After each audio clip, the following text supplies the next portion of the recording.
Neal, first of all then, I don't know how much you've kept across all the news from the National League this week, but how worrying a time has it been from your point of view? Of course, you always have concerns when you're not quite sure what's going on. My first remit would be to speak to Jason Turner, our CEO. He'd be the first person that will ever get any info that would give us some clarity. So, and he hasn't seemed, like he was overly worried. So I was okay going into, I think, what was yesterday's meeting. And like I say, as a club, I know every other club's got their agendas and reasons why they want certain things to happen. But as far as we're concerned, we've started a season and we intend to finish it, and we're desperate to do so. Are you at this stage confident that will happen? Confidence is a difficult word because I don't really know what's going on behind the scenes. I read about obviously the loans and all the financial stuff, and that the league would give out grants and stuff like that. But I don't know what the process is to go through it. But I'm very hopeful that we'll get to play football, because it's been a strange season, and football's been a shining light for many people, and we should try and keep that going if we can, and it's safe to do so. Yeah, and I mean everybody wants it to finish. I think. Why does it matter to you particularly that it does finish and that the integrity of the league remains intact in that sense? I think there's sort of one reason is if the EFL finish, I think the National League really has to strive to finish too, because we are an extension of the EFL, and there could be a question mark over what happens in that relationship if one finishes and one doesn't. That's one. But from a personal point of view, we worked really, really hard in lockdown. We worked really hard to get promoted last season. We fell at the final hurdle. We worked hard in lockdown to try and put a team together that would improve us going forward. And we don't want to waste a season and run down players' contracts and people like that we might want to work with this season and next, and waste time, if that makes sense. We've got this team together to try and get promoted, and we want that opportunity. Could you, in theory, see a time where some clubs who are struggling financially pull out, but the rest of the teams carry on, or would you just not want to see that happen? I don't know. I really don't know what the precedent on all of this is. I think that's something for the National League, and whether they would. It's something they would consider if some clubs wanted to voluntarily pull out and leave the ones that wanted to play in playing. What would happen to the fixtures that had been played against them clubs? I don't know. So there's loads of question marks over that. But I do believe for the integrity of our league, we're classed as elite. We fought hard for that last season for the playoffs. We're classed as elite, and I think we should try and be elite, which is to try and finish the season in difficult circumstances. With that going on, and with games being called off left, right and centre, and you haven't played many lately, is it unsettling for the players? Is it difficult for them? Is it a job for you to try and ensure that they are staying focused on the job in hand, the next game coming? Yeah, I'm not going to lie and say it's easy, because it's not. It's been unsettling for everybody. I've never had as many Saturdays off in my life. And I've looked on my board. I've got the fixture schedule from this week is literally Saturday, Tuesday from here till God knows, it feels like an eternity away, but it's a hell of a long time we're going to be playing Saturday, Tuesdays. And like I said before, we're looking forward to that, and we're excited by it. But at the same vein, part of you says we probably won't end up playing Saturday, Tuesday. There'll be somewhere along the line something's going to happen, because so far that's been the case. But as long as we're all ready and everybody's prepared, and like I said before, we tried to arrange a game 2 Saturdays ago and got turned down by the teams we asked to play that game for whatever their reasons were, and then since then we could have played them, and we've ended up both missing out on further games. And that's the bit where I don't think it should be optional. I think everybody now has to, if a game's cancelled, strive to put a different game in place. We haven't got to worry about fans having booked their train tickets and having to cancel them. We need to strive to get the games in when we can. I remember asking you a few weeks ago about whether you'd looked at the points per game and where you'd be in the league, and whether that might have a practical use, and you said no, it's just a way of seeing roughly where you are and where other teams are. But I wonder whether you have now. I think you're 6th, by the way, so it's not disastrous. But is that something you've looked at and are beginning to think, well, game by game, we might have to try and keep that points per game total up in case the season ends? I'm not thinking of the season ending early. I'm really not. I think if we can push through this difficult time during the pandemic now, the light should be there at the end of the tunnel to push all the way through to May. So I'm not worried about the season ending so much. I'm more worried about at this sort of crunch point now with, like you've mentioned before, the funding and the games that were having cancelled and the pandemic's really at its sort of worst point. Is how we can get through this period to get to that end goal. So if we can get through this period, I don't think that's even going to come into play. Okay, let's talk about the football this weekend then. Torquay, what's so good about them? Why are they doing so well this season? What do you like about them? Don't know. I can't. I've watched loads. But listen, they've got. I think when you go through everything, any team that scored the goals they've scored, way and above the majority of the rest of the league, there's something good about them. And they have got, the more I've watched of them, the more I like some of the players they've got. There's one or two in there that I think are up there with one or two of the better ones in the league. And they look like they've got a great team spirit, and they look like they're all in it together, and there looks a real buzz about the place. And when a team is whacking in 3s and 4s and walloping teams, Boreham Wood are a strong team and they beat them 4-0 in the Cup on Tuesday. You start to wonder whether they could be the real deal, and there's no reason for you not to believe they're not the best team in the league. They're clear on points. They've got probably the most experienced manager in the league with probably the best record, unless I'm mistaken, in the league. So there's no reason to believe they'll falter, and it's a great challenge for us. I'm quite excited. I'm happy to be playing a game and excited to try and put a team out there that can match them at least and try and prove that we can more than match them. And what can it do for you then if you get to beat that team who are setting the pace?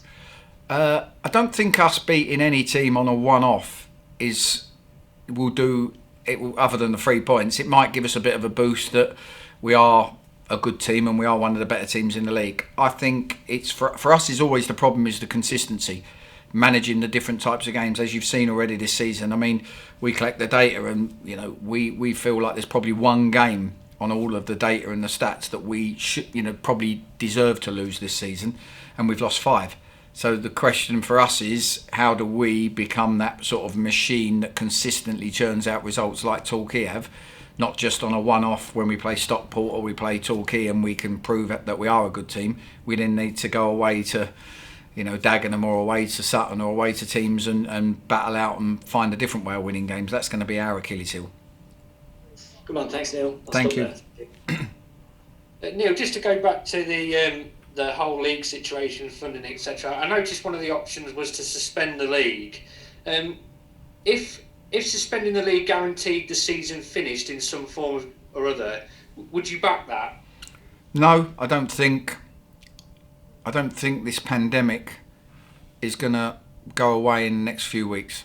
And if you're suspending the league and you've got to get everything started off again, I think it's very, very difficult to do that. I think then when does the season finish? We're already into May because we started behind everybody else because we, as a league, refused to play with no fans. Obviously that, in hindsight, has turned out to be the wrong decision, but it's left us well short of the EFL as far as how many games we've played now. So I think we're in a position where we need to plough through because things hopefully will get better, touch wood, with the vaccines and the programme that's being rolled out. But if we suspend, it's going to be inevitable that it's not only going to be a week or two, and I don't know where we go with that and then how we start next season in the times that it's allotted. Do you worry that some teams will have their own agendas throughout this? Because I noticed this morning some clubs have already responded to say they want to see the season suspended or null and void altogether, and particularly those who are in, I would say, troublesome positions at the bottom of the table. Well, there's your answer, Lee. You don't need me to answer that. I think you can answer the question. The team down the bottom saying the season needs to finish. You can answer the question on whether there's the integrity's right. It's not for me to say. All I can say is we appreciate everybody's got different reasons financially. As a club, we want to continue. Just as much as I would expect Torquay and Hartlepool and Sutton United to want to continue because they're fighting for a different cause. But I think you should do the presuming on the clubs that don't want to be involved and want the season to end and what their reasons are.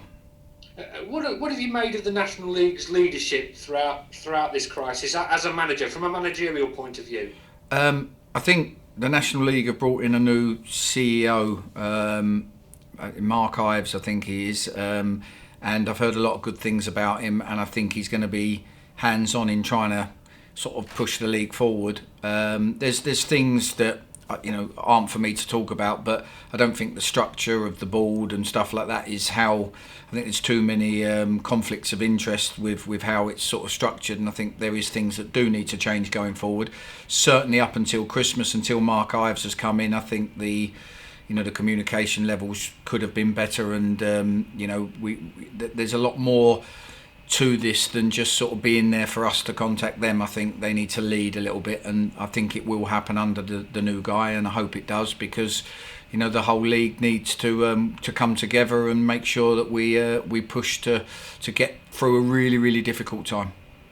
Have you addressed the players on what's going on, or are you just leaving them to find out for themselves? No, I've just, every time I get any knowledge, I address my staff and the players on where we are. I mean, I can't say anything for certain, so I don't ever presume, but I just said to them, as it is at the moment, this season will continue, and let's get our heads down and work towards that, and that's the only way to go with it. And when the time comes that I've got the information, or if the time ever came I've got the information that's changed, then I would relate to them. Just interesting to what you said to David about the relationship being possibly being jeopardised with the EFL. What do you mean by that? Do you mean in terms of the promotion places, or? Yeah, I think you've got to look at, if the EFL finish and we don't, there's probably a contract between the EFL and the National League on what happens, and the promotion places that are available and stuff, and if that gets broken, I don't know, I'm not into that contract, but if that gets broken, the EFL might be able to take a different stance on things. I don't know, and I believe that the National League has classed itself recently and has certainly fought very hard over the years to become an extension of the EFL. That fifth league, that the quality of it, and you see some of the clubs that are in there. Your Hartlepool's, Wrexham's, Luton Town have been in there. Ourselves, there's many Stockports, there's many big clubs that have been big, strong league clubs, and I believe that we should do everything we can to keep that going, because at the end of the day, if the EFL are going to finish and we're the next elite level, we should be striving to finish with them. Brilliant. Okay, moving on to the football. Just how much of a morale boost would it be to beat the league leaders at the weekend? At the moment, it's a morale boost to play a game of football. Let them beat the league leaders. I've already said to the ground staff, make sure that pitch is covered, make sure everything's right. Let's not let the weather hurt us now. We just want to play football. They're a good team, real respect for the manager and everything he's achieved in his career, and the players. There's a real togetherness in their team, and like I say, they're massive goal threat, and the amount of goals they're scoring, they've walloped teams for fours regularly, and we'll go and have a really good go at them. We don't want to go and try and make it tactical and nullify them. We're at home. We believe we're a good team as well. Let's go and have a go at them and see what the result is, and if we lose, we'll move on, and we've got enough games coming thick and fast that we've got a chance to put it right. Just how much of a win would it impact the squad's belief in terms of the title race? I don't know. I think, like I say, it's too early to even look at that. We're only a third away in the season. I know it seems strange talking about that in January, but lots and lots of games to play, lots and lots of points to play for. So you can go on a good run and a bad run and be all of a sudden in a totally different situation. It's 3 points. It could be classed as a 6-pointer because it gets us, them losing 3 points as the same vein as we gain 3 points. But it's going to be a long haul to get anywhere near the total we need to get to beat them. And if they carry on the curve they're on, it's going to be very difficult for anyone to beat them. What's the injury situation like? We're fairly okay. Obviously, Cal Roberts, Damien are the main ones. Ben Turner's suspended. So other than that, we're not a million miles away from, Connell's had a niggle but trained today, so we think we should be okay with Connell. And we're on the lookout now as a club. We're looking at our options with centre backs, and obviously we missed out on a left back recently, so we're just looking at our options to strengthen. But we're not going to jump into that until we find the right person. Do you anticipate bringing anybody in before the weekend? No, not at all. answers that question then. So, cheers, mate. Thank you. Cheers, buddy. Hi, Neil. How are you? Yeah, good, thank you. Good stuff. Just some follow-up questions, really. Just a quick one on the league finishing. What are some of the measures or things that you think would help to get this season finished?